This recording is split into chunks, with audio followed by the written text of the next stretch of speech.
Video के नीचे दिए हुए इस लाल रंग के सब्सक्राइब बटन को दबाइए और जुड़ जाइए पवन सिंह न्यूज चैनल से, ताकि आपको पवन सिंह से जुड़ी हर खबर मिलती रहे बिल्कुल फ्री।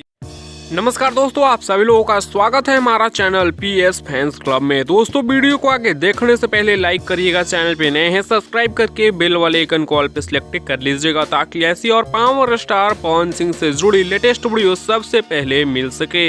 दोस्तों, वीडियो में बहुत ही बड़ा अपडेट लेकर आ चुके हैं, तो वीडियो में लास्ट तक बने रहिएगा। जी हाँ दोस्तों, एक बहुत ही बड़ी अपडेट लेकर आ चुके हैं, तो चैनल को सब्सक्राइब करिएगा और इस वीडियो को ज़्यादा से ज़्यादा शेयर करिएगा। दोस्तों, पावर स्टार पवन सिंह जी का सबसे बड़ा गाना व्यूज़ के हिसाब से और लाइक्स के हिसाब से पुदीना, जी हाँ दोस्तों, पुदीना ए हसीना का पार्ट 2 तो आप लोग जान ही रहे होंगे, जिसका वीडियो शूटिंग कंप्लीट कर लिया गया है और बताया ऐसा जा रहा है कि इस गाने का यानी पुदीना पार्ट 2 का पोस्टर आज शाम तक रिलीज कर दिया जाएगा। जी हाँ दोस्तों, आज शाम तक पुदीना पार्ट 2 का पोस्टर आ रहा है वेब म्यूजिक की तरफ से।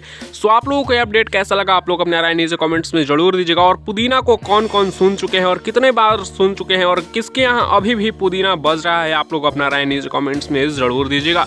वैसे पुदीना 2 को देखने के लिए कितना ज़्यादा एक्साइटेड है, इंतजार कर रहे हैं, नीचे कमेंट्स में जरूर बताइएगा। इस वीडियो में इतना ही, मिलते हैं नेक्स्ट वीडियो में नए अपडेट के साथ। तब तक के लिए बने रहिएगा आप हमारे चैनल पीएस फैंस क्लब के साथ। ऐसी और पवन सिंह की लेटेस्ट वीडियो जानने के लिए चैनल को सब्सक्राइब करके जुड़ जाइएगा।